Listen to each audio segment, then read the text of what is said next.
Donc aujourd'hui, je vais vous présenter la gestion, en fait, le transfert des champs personnalisés de Vlog 360 vers Cyber Impact. C'est une fonctionnalité qui me tenait à cœur depuis longtemps parce que ça va vous permettre de cibler encore mieux vos communications, de créer des infolettres encore plus dynamiques depuis le système vers Cyber Impact. Donc très très chouette. Pour ceux qui ne me connaissent pas, je vais commencer par me présenter. Je m'appelle Annick Desjardins, je travaille avec l'équipe de Viglobe depuis 19 ans. Alors, ce que je vous montre aujourd'hui, c'est quelque chose que vous êtes capable de faire si vous avez une liaison active avec Cyber Impact. Si c'est pas le cas, dans notre centre de ressources, vous allez trouver rapidement la procédure pour pouvoir initier cette liaison-là entre vos deux systèmes. Donc, vous savez que dans notre système à nous, vous êtes capable de créer des champs personnalisés pour vos membres contacts. Un item qu'on va retrouver sous membres et contacts dans champs personnalisés. Vous allez avoir à cet endroit-là la liste complète de tous les champs personnalisés qui sont actifs. Vous pouvez les modifier, vous pouvez en ajouter dans le temps. Ce sont des champs que vous allez pouvoir déterminer est-ce que le membre le voit, est-ce que c'est seulement vous dans l'administration, est-ce qu'il est obligatoire, est-ce qu'il est optionnel, etc. Maintenant, vous êtes en mesure d'utiliser ces champs-là pour faire un transfert de données du côté de Cyber Impact. Donc, je vais prendre ici comme exemple, je vais ouvrir le champ qui s'appelle Programme d'études. Donc, c'est un champ personnalisé que j'ai dans ma fiche de mon site de développement avec un choix multiple. En fait, pardon, un champ texte, celui-là. Donc, ça peut être des choix multiples, des champs textes, peu importe, dans lequel je demande à la personne dans quel domaine avez-vous fait vos études. Ce champ-là, j'aimerais le transférer du côté de Cyber Impact pour peu importe la raison. Alors, la première étape que je vais faire, c'est que mon champ doit exister du côté de Vlog 360 et il doit exister du côté de Cyber Impact. Alors, je vais me connecter dans mon environnement de test de Cyber Impact. Je vais aller dans la petite roue Paramètres et configuration et je vais aller dans Champs personnalisés. Une fois dans cet écran-là, vous allez voir les champs personnalisés qui existent déjà et avec le plus, vous pouvez toujours en ajouter un nouveau. On va déterminer quel type de champ. Dans mon cas, ça va être un champ texte. Puis, je vais pouvoir lui donner le nom. Donc, par exemple, ici, je vais lui donner le nom Programme d'études et je vais le sauvegarder. Première étape de fait. Par la suite, je vais devoir récupérer la variable de ce champ-là. Donc, tout en haut ici, on a Obtenir les variables. En cliquant sur cet item-là, j'ai les réguliers et les personnalisés. Je vais tout simplement aller copier la variable ici qui a été créée par CyberImpact. Donc, je vais copier cette donnée-là. Et c'est ce que je vais venir mettre. Je retourne dans l'administration de mon site à moi. Donc, je suis toujours dans les membres et contacts, dans les champs personnalisés. Je viens éditer le champ en question avec le petit crayon. Puis, je vais tout simplement venir activer l'importation de ce champ dans CyberImpact et on va me demander l'ID qui est la variable que je vais venir coller ici. Tout simplement.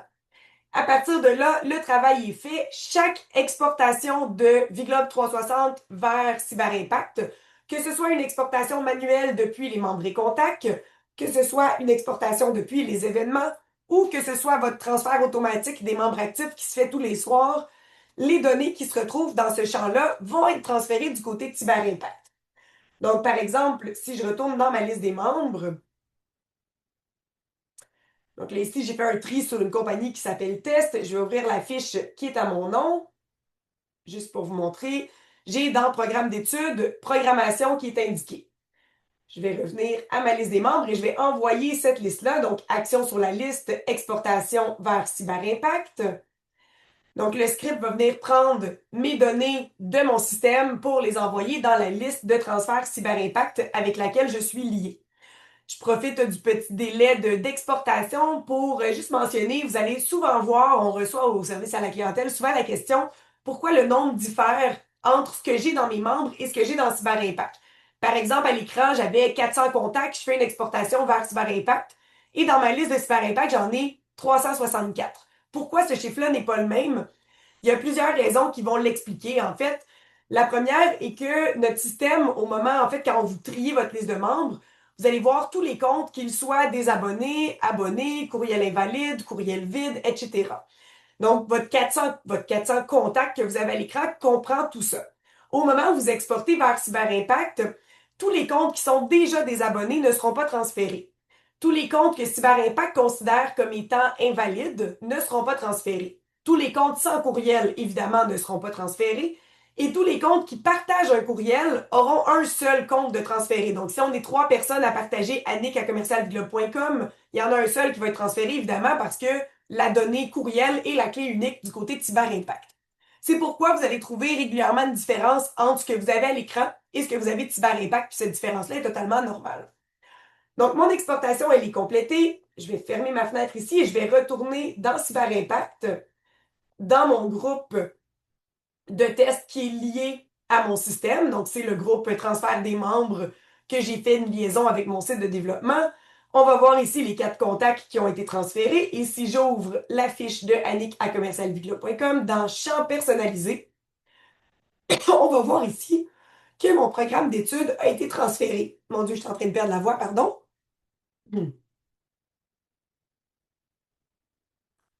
Après, qu'est-ce que vous pouvez faire avec ces champs personnalisés-là? Je vous donne deux idées qui sont super intéressantes que j'utilise déjà avec certains de mes clients.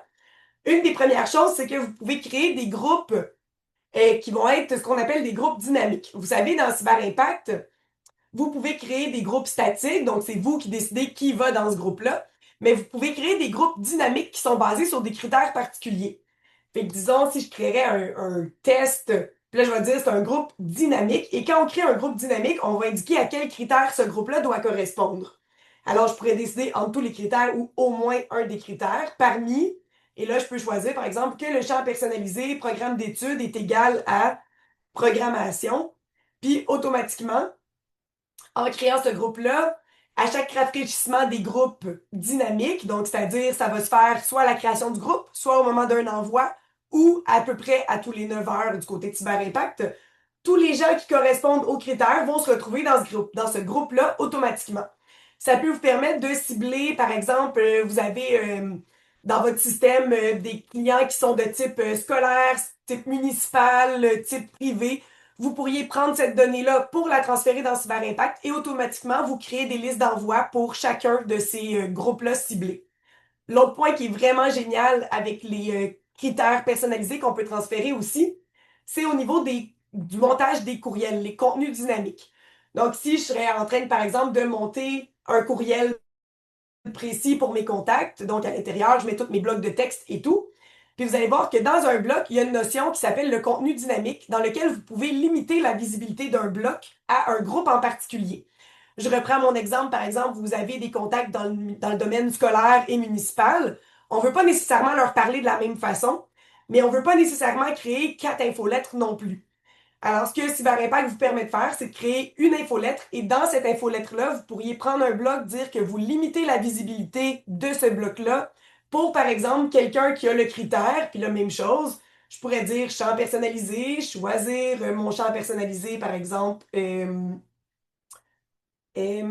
tum. Et pourquoi je le vois? Ah, parce que j'ai pas rafraîchi depuis que je l'ai créé, pardon, j'avais déjà ouvert cette page-là.